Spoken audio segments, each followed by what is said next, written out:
Hi everyone, welcome back to our YouTube channel. ನನ್ನ ಹೆಸರು Kavita Sunil. I hopes ನೀವೆಲ್ಲ ತುಂಬ ಚೆನ್ನಾಗಿದ್ದೀರಾ ಅನ್ಕೋತೀನಿ. ನಾನು ಕೂಡ ಸೂಪರ್ ಆಗಿದ್ದೀನಿ. ಎದ್ದ ತಕ್ಷಣ ತುಳಸಿ ತೋರಿಸ್ತಿದ್ದಾಳೆ ಅಂದ್ಕೊಂಡ್ರಾ? ಒಟ್ಟಿನಲ್ಲಿ ಬೆಳಗ್ಗೆ ಫ್ರೆಶ್ ಆಗಿ ಒಂದು ತುಳಸಿ ಮುಖ ಒಳ್ಳೆ ವಾತಾವರಣ ನೋಡಲಿ ಅಂತ ತೋರಿಸ್ದೆ.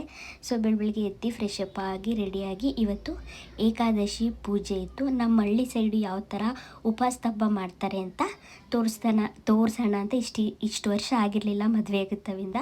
ಸೊ ಈಗ ತೋರಿಸೋಣ ಅಂದ್ಬಿಟ್ಟು ಲಾಗ್ನ ಮಾಡ್ತಾಯಿದ್ದೀನಿ. ಎಷ್ಟೆಷ್ಟು ಕ್ಯಾಪ್ಚರ್ ಆಗುತ್ತೆ ಅಷ್ಟೆಷ್ಟು ಕ್ಯಾಪ್ಚರ್ ಮಾಡ್ತೀನಿ. ಸೊ ಕಂಪ್ಲೀಟ್ ವೀಡಿಯೋನ ನೋಡಿ 2 ಡೇಸ್ ಹಾಕ್ತೀನಿ. ಏಕಾದಶಿ ದಿವಸ ಯಾವ ಥರ ಪೂಜೆ ಮಾಡ್ತೀವಿ, ಅದ್ರ ನೆಕ್ಸ್ಟ್ ಉಪವಾಸ ಹಬ್ಬದ ದಿವಸ ಯಾವ ಥರ ಪೂಜೆ ಮಾಡ್ತೀವಿ ಅಂತ ಕಂಪ್ಲೀಟ್ ಈ ಲಾಗಲ್ಲಿರುತ್ತೆ. ಅದಕ್ಕೆ ಮುಂಚೆ ನನ್ನ ಚಾನಲ್ನ ಯಾರೂ ಸಬ್ಸ್ಕ್ರೈಬ್ ಮಾಡದೆ ನೋಡ್ತಿದ್ರೆ ಪ್ಲೀಸ್ ಬೇಗ ಹೋಗಿ ಸಬ್ಸ್ಕ್ರೈಬ್ ಮಾಡ್ಕೊಳ್ಳಿ, ಲೈಕ್ ಮಾಡಿ, ಶೇರ್ ಮಾಡಿ, ಕಮೆಂಟ್ ಮಾಡಿ. ಬೆಲ್ ಐಕನ್ ಒತ್ತೋದನ್ನ ಮಾತ್ರ ಮರಿಬೇಡಿ. ಯಾವುದೇ ಒಂದು ವೀಡಿಯೋ ಹಾಕಿದ್ರು ಫಸ್ಟು ನಿಮಗೆ ನೋಟಿಫಿಕೇಷನ್ ಬರುತ್ತೆ. ಸೊ ಫ್ರೆಶ್ ಅಪ್ ಎಲ್ಲ ಆಗಿದ್ನಲ್ಲ, ನಾವು ಸಿಸ್ಟರು ರಂಗೋಲಿ ಎಲ್ಲ ಬಿಟ್ಟಿದ್ರು. ನಾನು ತುಳಸಿಗೆ ಪೂಜೆ ಮಾಡಿ ಅಡುಗೆ ಮಾಡೋಕ್ಕೆ ಮುಂಚೆ ಗ್ಯಾಸ್ಗೆ ಪೂಜೆ ಮಾಡೋಣ ಅಂದ್ಬಿಟ್ಟು ಗ್ಯಾಸ್ಗೆಲ್ಲ ಪೂಜೆ ಮಾಡ್ತಿದ್ವಿ. ಯಾಕಂದರೆ ಮಾಡೋ ಅಡುಗೆ ಚೆನ್ನಾಗಾಗಲಿ, ಯಾವುದೇ ಏನು ತಪ್ಪಾಗದೇ ಇರೋ ರೀತಿ ಆಗಲಿ ಅಂದ್ಬಿಟ್ಟು ಪೂಜೆ ಮಾಡ್ತಿದ್ದೆ. ಅವರು ಹೊರಗಡೆ ಪೂಜೆಗೆ ರೆಡಿ ಮಾಡ್ತಿದ್ರು, ನಾನು ಗ್ಯಾಸ್ ಎಲ್ಲ ಪೂಜೆ ಮಾಡ್ತಾಯಿದ್ದೆ ಕಂಪ್ಲೀಟಾಗಿ. ಇವತ್ತೊಂದು ದಿವಸ ಏನೇನು ತಿಂಡಿ ಮಾಡ್ತೀವಿ ಅದು ಹೊಲದ ಹತ್ರ ತೊಗೊಂಡೋಗಿ ಅಲ್ಲಿ ಎಡೆ ಇಟ್ಟು ಆಮೇಲೆ ಮನೆಗೆ ಬಂದು ಊಟ ಮಾಡಬೇಕು. ಸೊ ಕಂಪ್ಲೀಟಾಗಿ ಪೂಜೆ ಎಲ್ಲ ಮುಗಿಸಿ ಆಮೇಲೆ ಹಾಲು ಕಾಯೋಕ್ಕೆ ಇಟ್ಟಿದ್ದೆ. ನಮ್ಮದೇ ಹಸು ಇದೆ ಅಲ್ವಾ, ನಮಗೇನು ಹಾಲು ಕೊಂಡು ಅವಶ್ಯಕತೆ ಇಲ್ಲ. ಮಾಮೂಲಿ ಹಸು ಹಾಲು ತಂದು ಕೊಟ್ಟಿದ್ರು. ಕಂಪ್ಲೀಟಾಗಿ ಪೂಜೆ ಮಾಡಿ ಹಾಲು ಕಾಯಕ್ಕೆ ಇಟ್ಬಿಟ್ಟು ಇವತ್ತು ಏಕಾದಶಿ ಇರೋದ್ರಿಂದ ರಾಯರಿಗೆ ಪೂಜೆ ಮಾಡಿ ಮನೆ ದೇವ್ರಿಗೂ ಕಾಲಭೈರೇಶ್ವರಂಗೂ ಪೂಜೆ ಮಾಡಿ ಕಂಪ್ಲೀಟಾಗಿ ಪೂಜೆ ಆಯಿತು. ಸೊ ಏಕಾದಶಿ ದಿವಸ ನಾನು ಮೊದಲು ಪ್ರೆಗ್ನೆಂಟ್ ಇರೋಕ್ಕೆ ಮುಂಚೆ ಕಂಪ್ಲೀಟ್ ಉಪವಾಸ ಇರ್ತಿದ್ದೆ, ನೀರು ಕೂಡ ಕುಡಿತಾ ಇರಲಿಲ್ಲ. ಈಗ ಪ್ರೆಗ್ನೆಂಟ್ ಇರೋದ್ರಿಂದ ಮಾತ್ರೆ ಎಲ್ಲ ನುಂಗಬೇಕು. ಸೊ ಗೊತ್ತಿರುತ್ತಲ್ಲ, ಅದಕ್ಕೆ ಈಗ ಮಾಡ್ತಾಯಿಲ್ಲ. ಆಫ್ಟರ್ ಡೆಲಿವರಿ ಪಾಪು ಎಲ್ಲ ಫೀಡಿಂಗ್ ಎಲ್ಲ ಬಿಟ್ಟ ಮೇಲೆ ಮತ್ತೆ ಮಾಡಬೇಕು. ಆದರೆ ಪೂಜೆ ಮಾಡೋದನ್ನ ನಾನು ತಪ್ಪಿಸಿಲ್ಲ, ಪೂಜೆ ಮಾಡೇ ಮಾಡ್ತೀನಿ. ಆಮೇಲೆ 108 ಸತಿ ಓಂ ಶ್ರೀ ಗುರು ರಾಘವೇಂದ್ರಾಯ ನಮಃ ಅಂತ ಬರಿತೀನಿ. ಏಕಾದಶಿ ದಿವಸ ಮಾತ್ರ, ಗುರುವಾರ ಬರೆಯಲ್ಲ, ಏಕಾದಶಿ ದಿವಸ ಮಾತ್ರ ಕಂಪ್ಲೀಟಾಗಿ ಪೂಜೆ ಎಲ್ಲ ಮುಗಿಸಿ ಇದನ್ನು ಕೂಡ ಬರೆದು ಮುಗಿಸ್ದೆ. ಏನೋ ಒಂಥರ ಇವೆಲ್ಲ ಮಾಡಿದ್ರೇ ಏಕಾದಶಿಗೆ ಮನಸ್ಸಿಗೆ ಒಂಥರ ತೃಪ್ತಿ. ನನಗೆ ಪ್ರತಿ ತಿಂಗಳು 2 ಸತಿನೂ ಮಿಸ್ ಮಾಡ್ದಂಗೆ ಬರಿತೀನಿ ಕಂಪ್ಲೀಟಾಗಿ. ಆ ರಾಯರು ಎಲ್ಲರಿಗೂ ಒಳ್ಳೇದು ಮಾಡಲಿ ಅಂತ ಕೇಳ್ಕೊತೀನಿ. ಸೊ ಎಲ್ಲ ಪೂಜೆ ಎಲ್ಲ ಮುಗಿಸೋಷ್ಟರಲ್ಲಿ ರಾಯಿ ಕಂಪ್ಲೀಟಾಗಿ ತುಳಸಿ ಹಾರನೇ ಪ್ರಸಾದವಾಗಿ ಕೊಟ್ಬಿಟ್ರು. ಒಂಥರ ಏನೋ ನೆಮ್ಮದಿ, ಸ್ಯಾಟಿಸ್ಫ್ಯಾಕ್ಷನ್ ಅಂತ ಅನ್ನಿಸ್ತು. ನಾನು ಪ್ರತಿ ಸತಿ ಪೂಜೆ ಮಾಡಿದಾಗಲೂ ರಾಯರು ಪ್ರಸಾದ ಕೊಟ್ಟೇ ಕೊಡ್ತಾರೆ, ನನಗೆ ಒಂಥರ ಖುಷಿ. ಸೊ ಏನೇನು ರೆಡಿ ಮಾಡ್ಕೊಂಡಿದ್ದೆ ಅಂತ ಕಂಪ್ಲೀಟ್ ತೋರಿಸ್ತಿದ್ದೀನಿ. ಅವರೆಲ್ಲ ಹಚ್ಕೊಡ್ತಿದ್ರು ನನ್ನ ಸಿಸ್ಟರು. ಸೊ ನಾನೆಲ್ಲ ಒಗ್ಗರಣೆ ಹಾಕ್ತಿದ್ದೆ. ಒಬ್ರು ಹಚ್ಕೊಟ್ರೆ ಒಗ್ಗರಣೆ ಹಾಕಿದ್ರೆ ಬೇಗ ಅಡುಗೆ ಆಗುತ್ತೆ ಅಂತ ಏನೇನು ಡಿಶ್ ಮಾಡಿದ್ವಿ ಕಂಪ್ಲೀಟಾಗಿ ತೋರಿಸ್ತೀವಿ. ಇಷ್ಟೆಲ್ಲ ಮಾಡೋಷ್ಟರಲ್ಲಿ ಪುಟಾಣಿ ಆಲ್ರೆಡಿ ಎದ್ಬಿಟ್ಟಿದ್ಲು, ಬಾ ಅಂತ ಕೂಗ್ತಿದ್ಲು. ಅವಳು ಹೇಳೋಕ್ಕೆ ಮುಂಚೆನೇ ಕಂಪ್ಲೀಟಾಗಿ ಪೂಜೆ ಎಲ್ಲ ಆಗಿ ಎಲ್ಲ ಕೆಲಸ ಆಗ್ಬಿಟ್ಟಿತ್ತು. ಅವಳು ಎದ್ದರೆ ನಮಗೆ ಮಾಡೋಕ್ಕೆ ಬಿಡಲ್ಲ, ಎತ್ಕೊ ಅಂತ ಹಿಂಸೆ ಮಾಡ್ತಾಯಿರ್ತಾಳೆ ಅಂದ್ಬಿಟ್ಟು ಏನು ಮಾಡಿದೆ, ಅವಳು ಎದ್ದೇಳೋಷ್ಟರಲ್ಲಿ ಸ್ವಲ್ಪ ಇಷ್ಟ ಆಗುತ್ತೆ ಅಷ್ಟು ಮಾಡ್ಕೊಳ್ಳೋಣ ಅಂದ್ಬಿಟ್ಟು ಕಂಪ್ಲೀಟಾಗಿ ಮಾಡ್ಕೊತಿದ್ದೆ. ಈ ಕಡೆಗೆ ಬಜ್ಜಿಗೂ ರೆಡಿ ಮಾಡ್ಕೊತಿದ್ದೆ. ನಾಳೆ ವಡೆ ಮಾಡಬೇಕಲ್ಲ, ಅದಕ್ಕೆ ಇವತ್ತು ಜಸ್ಟ್ ಬಜ್ಜಿ ಮಾಡ್ಕೊಳ್ಳೋಣ ಅಂದ್ಬಿಟ್ಟು ಬಜ್ಜಿಗೆಲ್ಲ ರೆಡಿ ಮಾಡಿಕೊಂಡು ಆಮೇಲೆ ತರಕಾರಿ ಉಪ್ಪಿಟ್ಟು, ಮಸಾಲೆ ಉಪ್ಪಿಟ್ಟು ಮಾಡೋಣ. ನುಚ್ಚಕ್ಕಿಲಿ ಉಪ್ಪಿಟ್ಟು ಮಾಡ್ತಾಯಿರೋದು. ಸೊ ಎಲ್ಲ ಕಟ್ಟಿಂಗ್ ಆಗಿತ್ತು, ಇದು ಎಲ್ಲ ರೆಡಿ ಪ್ರಿಪ್ರೇಷನ್ ಆಗಿತ್ತು. ಅವರು ಎಲ್ಲ ಕಟ್ ಮಾಡಿಕೊಟ್ರು.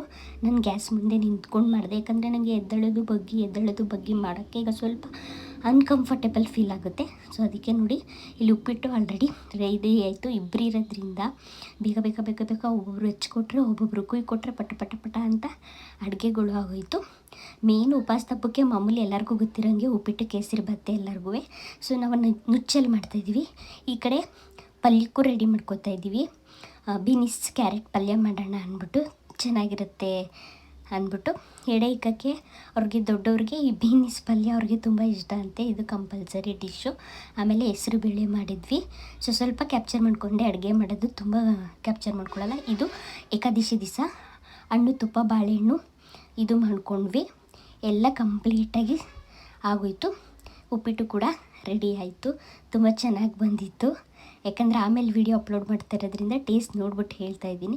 ಇದು ಸಿಹಿ ಅವಲಕ್ಕಿ ಮತ್ತು ಬಜ್ಜಿ, ಇಷ್ಟು ಐಟಮ್ಸ್ನ ನಾವು ಇವತ್ತು ಮಾಡಿದ್ದು. ಇದನ್ನೆಲ್ಲ ಒಂದು ಬಾಕ್ಸಿಗೆ ಹಾಕ್ಕೊಂಡು ಎಡೆ ಇದ್ದಾಗೆ ತೋಟಕ್ಕೆ ತೊಗೊಂಡೋಗ್ತಾರೆ.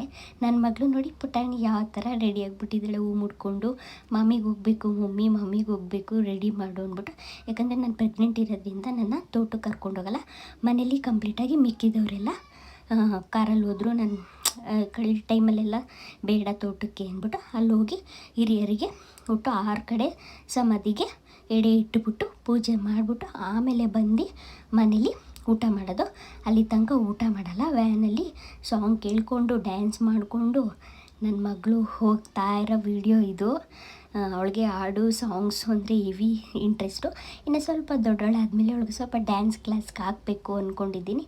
ನೋಡೋಣ ಮುಂದೆ ಫ್ಯೂಚರಲ್ಲಿ ಏನೇನಾಗುತ್ತೆ ಯಾರು ಗೊತ್ತು ಅಲ್ವಾ. ಸೊ ಈಗ ಹೇಗಿರುತ್ತೆ ಹಾಗೀಗಿರಲಿ, ಮುಂದೆ ಹೇಗಾಗುತ್ತೆ ಹಾಗಾಗಿರಲಿ. ಹೋಗಿದ್ಲು, ಎಲ್ಲ ಹೋಗಿದ್ರಲ್ಲ ಅವ್ರ ಜೊತೆ ಹೋಗಿದ್ಲು. ನೀನು ಬಾ ಮಮ್ಮಿ, ನೀನು ಬಾ ಮಾಮಿಗೆ ಹೋಗೋಣ, ಏನೂ ಆಗಲ್ಲ ಅಲ್ಲಿ ಚೆನ್ನಾಗೈತೆ ಅಂದ್ಲು. ನಾನು ಬರೋಂಗಿಲ್ಲ ಮಗಳೇ, ನೀನು ಹೋಗು ಅಂತ. ಇದೇ ನೋಡಿ ತೋಟ, ಇದೇ ನೋಡಿ ಸುತ್ತ ಐತಲ್ಲ ಸಮಾಧಿ. ನಾನು ಹೋಗಿದ್ರೆ ಜಾಸ್ತಿ ಕ್ಯಾಪ್ಚರ್ ಮಾಡ್ಕೊಬತ್ತಿದ್ದೆ. ಈ ಹಬ್ಬದ ಮೇನ್ ಪಾಟೆ ಗಾಳಿಪಟ ಬಿಡೋದು. ನನ್ನ ಮಗಳು ಅವ್ರ ಅಪ್ಪನ ಹತ್ರ ಹೋಗಿ ಗಾಳಿಪಟ ತೆಗೆಸ್ಕೊಂಡು ಬಾ ಪಪ್ಪ ಬಿಡೋಣ ಅಂದ್ಬಿಟ್ಟು ಕರ್ಕೊಂಡು ಹೋಗಿ ಮೇಲೆ ಹೋದ್ಲು. ತುಂಬ ಗಾಳಿ ಇರೋದ್ರಿಂದ ಅಷ್ಟು ಪಟ ಹಾರ್ತಿರ್ಲಿಲ್ಲ ಮೇಲೆ. ಸೊ ಅದನ್ನ ಈಸ್ಕೊಂಡವಳು ಯಾವ ಹುಟ್ಟು ಮಾಡಿದ್ದಾಳೆ ನೋಡಿ, ಎಷ್ಟು ಆಟಾಡ್ತಾಳೆ ಅಂದರೆ ಯಪ್ಪ ದೇವ್ರೇ, ಅವಳನ್ನ ಹಿಡಿಯೋದೇ ಒಂದು ಕಷ್ಟ ಆಗ್ಬಿಟ್ಟೈತೆ. ಕೊನೆಗೂ ಅಷ್ಟೋ ಇಷ್ಟ ನೋಡಿ ಟ್ರೈ ಮಾಡಿ ಇನ್ನೊಂದು ಪಟದಲ್ಲಿ ಸ್ವಲ್ಪ ಮೇಲೆ ಹಾರಿಸಿದ್ವಿ. ತುಂಬಾ ಖುಷಿ ಆಯಿತು. ಸೊ ಅದೆಲ್ಲ ಮುಗಿಸಿ ಇರೋದನ್ನೇ ನೈಟ್ಗೆ ಡಿನ್ನರ್ಗೆ ಚಪಾತಿ ಹಾಕ್ಬಿಡೋಣ, ಸುಮ್ಮನೆ ಎಲ್ಲ ಹಾಗೆ ಇದೆ ಅಂದ್ಬಿಟ್ಟು ಅದಕ್ಕೇ ಚಪಾತಿ ಹಾಕಿ ನೈಟ್ ಊಟ ಮುಗಿಸಿ ನಾಳೆ ಪ್ರಿಪ್ರೇಷನ್ ಮಾಡಿ ಹೋಗಿ ಮಲ್ಕೊಂಡು. ಸೊ ಅರ್ಲಿ ಮಾರ್ನಿಂಗ್ 5:45 or 6 ಆಗಿತ್ತು ನಾನಿದ್ದಾಗ. ಸ್ನಾನ ಎಲ್ಲ ಮುಗಿಸಿ ಫಸ್ಟ್ ಪೂಜೆ ಮಾಡಿಬಿಡೋದ, ಇವತ್ತು ಉಪವಾಸ ಹಬ್ಬ ಅಲ್ವಾ ಅಂತ ಅಂದ್ಬಿಟ್ಟು. ಇದು ಹೊಸ್ದಾಗಿ ಮದುವೆ ಆಗಿರೋರಿಗೆ ತುಂಬಾ ಚೆನ್ನಾಗಿರುತ್ತೆ. ಮಾವನ ಮನೇಲಿ ಊಟ, ವಸ್ತು, ಸಾಮಾನು, ಉಂಗುರ, ಚಿನ್ನ ಪ್ರತಿಯೊಬ್ಬರು ಅವರ ಶಕ್ತಿ ಅನುಸಾರವಾಗಿ ಏನೇನಾಗುತ್ತೆ ಅದನ್ನು ಕೊಡ್ತಾರೆ. ಸೊ ನೋಡಿ, ನೆನ್ನೆ ಹಾಕಿರೋ ಹೂವು ಎಲ್ಲ ಇನ್ನೂ ಸ್ವಲ್ಪ ಫ್ರೆಶ್ ಆಗಿತ್ತು. ಯಾಕಂತಂದರೆ ಚಳಿ ಅಲ್ವಾ, ಅಷ್ಟು ಇದಾಗಿರಲ್ಲ. ಸೊ ಅದಕ್ಕೆ ಎಲ್ಲ ಫ್ರೆಶ್ಶಾಗಿ, ನೆನ್ನೆ ಏಕಾದಶಿ ಬೇರೆ ಆಗಿತ್ತು. ರಾಯರಿಗೂ ಫೋಟೋಗೂ ಎಲ್ಲ ಫುಲ್ಲು ಫೋಟೋ ಎಲ್ಲ ಒರೆಸಿ ಪೂಜೆ ಎಲ್ಲ ಮಾಡಬೇಕಿತ್ತು. ಹಳೆ ಹೂವನ್ನೆಲ್ಲ ತೆಗ್ದು ಫ್ರೆಶ್ಶಾಗಿ ಹೂವು ಮುಡಿಸ್ಬೇಕು ಅಂದ್ಬಿಟ್ಟು ಎಲ್ಲ ರೆಡಿ ಮಾಡ್ತಿದ್ದೆ. ಯಾಕಂತಂದರೆ ಕೆಲವರು ಚೆನ್ನಾಗಿದೆ ಅಂತ ಹೂವನ್ನೇ ತೆಗಿಯೋಕ್ಕೆ ಹೋಗಲ್ಲ, ಅದೆಲ್ಲ ಮಾಡಬಾರ್ದು. ಏಕಾದಶಿ ಇದ್ದಾಗ ಎಲ್ಲ ಫೋಟೋದು ಹೂವು ತೆಗ್ದು ಕ್ಲೀನಾಗಿ ಎಲ್ಲ ರೆಡಿ ಮಾಡಬೇಕು. ಯಾಕಂದರೆ ನೆನ್ನೆ ನಾವು ರೆಡಿ ಮಾಡಿದ್ವಿ ಫೋಟೋಗೆ. ಬಟ್ ಪ್ರತಿ ಸತಿ ನಾನು ಏಕಾದಶಿ ಆದಾಗ ಫೋಟೋನೆಲ್ಲ ರಾಯರು ಫೋಟೋ ಎಲ್ಲ ಕ್ಲೀನಾಗಿ ಒರೆಸಿ ತಿರ್ಗಾ ಮತ್ತೆ ಗಂಧ ಹಚ್ಚಿ ಪೂಜೆಗೆ ನಾನು ರೆಡಿ ಮಾಡ್ತೀನಿ. ಎಲ್ಲ ಇಲ್ಲಿ ಹೂವು ಮುಡಿಸಿ ಎಲ್ಲ ರೆಡಿ ಆಯಿತು. ಯಾಕಂದರೆ ಬೇಗ ಬೇಗ ಮಾಡಿ ಮನೇಲಿ ಎಡೆ ಇಕ್ಬೇಕಲ್ವ, ಅದಕ್ಕೆ ಪ್ರಿಪ್ರೇಷನ್ ಬೇಗ ಆಗ್ತಿತ್ತು. ನನ್ನ ಸಿಸ್ಟರ್ ಅವ್ರ ಕೆಲಸನ ಮಾಡ್ತಿದ್ರು. ನೋಡಿ, ರಾಯರು ಫೋಟೋಗೆಲ್ಲ ಹೂವು ಮುಡಿಸಿ ಕಂಪ್ಲೀಟಾಗಿ ಪೂಜೆ ಮುಗಿಸ್ದೆ. ನೈವೇದ್ಯಕ್ಕೆಲ್ಲ ಇಟ್ಟು ಇಲ್ಲೂ ಕೂಡ ಭೈರವೇಶ್ವರಂಗೆ, ನಮ್ಮ ಮನೆ ದೇವರು ಭೈರವೇಶ್ವರ ಎಲ್ಲ ಮುಗಿಸ್ತು. ನಮ್ಮ ಅತ್ತೆ ಅಕ್ಕಿ ತೊಳಿತಿದ್ರು. ಇದು ಮಾಡೋಕ್ಕೆ ಏನಪ್ಪ, ನೀರ್ಗಜ್ಜಾಯ, ಈ ಹಬ್ಬದ ಸ್ಪೆಷಲೇ ಇದು ನೀರ್ಗಜ್ಜಾಯ. 3 days ಬ್ಯಾಕೆ ಅಕ್ಕಿ ಉಣ್ಣಿ ಹಾಕಿದ್ವಿ. ಅವರೆಲ್ಲ ಚೆಕ್ ಮಾಡ್ತಿದ್ರು ಮಿಕ್ಸ್ ಮಾಡಿಕೊಡೋಕ್ಕೆ. ಇಲ್ಲಿ ಎಲ್ಲ ಮಿಕ್ಸ್ ಮಾಡಿಕೊಟ್ರು. ಇದನ್ನ ಗ್ರೈಂಡರಲ್ಲಿ ಕ್ಲೀನಾಗಿ ರುಬ್ಕೋಬೇಕು. ಬಟ್ ಇದು ಆ ಕಜ್ಜಾಯಷ್ಟು ಇದಿರಲ್ಲ, ಯಾಕಂದರೆ ತುಂಬಾ ಇದು ಎಣ್ಣೆ ಕುಡಿಯುತ್ತೆ. ಇದು ನೀರ್ಗಜ್ಜಾಯ, ಅದು ತುಂಬ ಚೆನ್ನಾಗಿ ಬರುತ್ತೆ. ನೋಡಿ ಎಷ್ಟು ಚೆನ್ನಾಗಿ ಬಂತು. ಫೈನಲಿ ಈ ಕಡೆ ನೀರ್ಗಜ್ಜಾಯನೂ ರೆಡಿ ಆಗ್ತಿತ್ತು, ಈ ಕಡೆ ವಡೆನೆಗೂ ರೆಡಿ ಮಾಡಿದ್ವಿ. ಏನಪ್ಪ ಅಂತಂದರೆ ಮಾಮೂಲಿ ವಡೆಗಿಂತ ತಣ್ಣಿಕಾಳು ವಡೆ ತುಂಬಾ ಟೇಸ್ಟಿಯಾಗಿ ತುಂಬಾ ಚೆನ್ನಾಗಿರುತ್ತೆ ಅಂತ ಅದು ಕೂಡ ರೆಡಿ ಮಾಡ್ಕೊಂಡಿದ್ವಿ. ಇದು ನಮ್ಮ ತೋಟದ್ದೇ ತಣ್ಣಿಕಾಳು ಒಡೆದು ಇಟ್ಕೊಂಡಿರೋದು. ಸೊ ಫೈನಲಿ ಎಲ್ಲ ಪ್ರಿಪ್ರೇಷನ್ ಮಾಡಿಕೊಂಡು ಎಡೆ ಇಕ್ಕಿದ್ವಿ. ಬೇಳೆ ಸಾರು, ಅನ್ನ, ಒಂಥರ ಪಲ್ಯ, ಹೆಸರು ಬೇಳೆ, ನೀರ್ಗಜ್ಜಾಯ, ವಡೆ, ಪಾಯಸ ಎಲ್ಲ ಇಟ್ಟಿದ್ವಿ. ನನ್ನ ಮಗಳು, ನಾವೆಲ್ಲ ಪೂಜೆ ಮಾಡಿದ್ವಿ, ಅವಳು ಪೂಜೆ ಮಾಡ್ತೀನಿ ಅಂದ್ಬಿಟ್ಟು ಬಂದು ಪೂಜೆ ಮಾಡ್ತಿದ್ಲು. ಅವ್ರ ಪಪ್ಪನೂ ಪೂಜೆ ಮಾಡೋಕ್ಕೆ ಬರ್ತಿತ್ತು. ತಗೋ ಪಪ್ಪ ಅಂತ ಹೋಗಿ ಕೊಡ್ತಿದ್ಲು. ಅವಳು ಮಾಡಿಬಿಟ್ಟು ಆಮೇಲೆ ಎಲ್ಲರೂ ಪೂಜೆ ಎಲ್ಲ ಫಿನಿಷ್ ಮಾಡಿ ಎಲ್ಲರಿಗೂ ಊಟ ಕೊಡೋಣಪ್ಪ ಅಂದ್ಬಿಟ್ಟು ನಮ್ಮ ಮಾವ ಎಲ್ಲ ಊಟಕ್ಕೆ ಕೂತಿದ್ರು. ಫಸ್ಟು ಜೆಂಟ್ಸ್ಗೆಲ್ಲ ಊಟ ಮುಗಿಸೋಣ, ಆಮೇಲೆ ಲೇಡೀಸ್ ಎಲ್ಲ ಒಟ್ಟಿಗೆ ಕೂತ್ಕೊಳ್ಳೋಣ ಊಟಕ್ಕೆ ಅಂದ್ಬಿಟ್ಟು ಕೂತಿದ್ವಿ. ಊಟ ಬಡಿಸ್ತಿದ್ರು. ನನ್ನ ಮಗಳೂ ಕೂಡ ಎಲೆ ಹಾಕಿಸ್ಕೊಂಡು ಪಂತಿಲಿ ಕೂತ್ಕೊಂಡಂಗೆ ಕೂತ್ಕೊಂಡು ತಿಂತಾಳೆ. ಸ್ವಲ್ಪ ತಕ್ಕಮಟ್ಟಕ್ಕೆ ತಿಂತಾಳೆ, ತುಂಬ ಹೊಟ್ಟೆ ತುಂಬ ತಿನ್ನಲಿಲ್ಲ ಅಂದರೂ ಸ್ವಲ್ಪ ತಿನ್ಕೋತಾಳೆ. ಆಮೇಲೆ ಬೇಕಾದರೆ ನಾವಿನ್ನೂ ಸ್ವಲ್ಪ ತಿನ್ಸಿದ್ರೆ ಆಯಿತು ಅಂದ್ಬಿಟ್ಟು ಕೂತ್ಕೊಂಡು ತಿಂತಿದ್ಲು. ಸೊ ಇದು ಉಪವಾಸದ ಹಬ್ಬ ಏಕಾದಶಿದಾಗಿತ್ತು. ಈ ವಿಡಿಯೋ ನಿಮ್ಗೆ ಇಷ್ಟ ಆಗುತ್ತೆ ಅನ್ಕೋತೀನಿ. ಹಳ್ಳಿ ಸೈಡ್ ಯಾವ ಥರ ಮಾಡ್ತಿದ್ದಾರೆ ಅಂತ ನಾನು ನಿಮಗೆ ತೋರಿಸಿದ್ದೀನಿ. ನೆಕ್ಸ್ಟ್ ವಿಡಿಯೋದಲ್ಲಿ ಸಿಗ್ತೀನಿ. ಅಲ್ಲಿವರೆಗೂ take care everyone. Please support ಮಾಡಿ ನಮಗೂ. Thank you.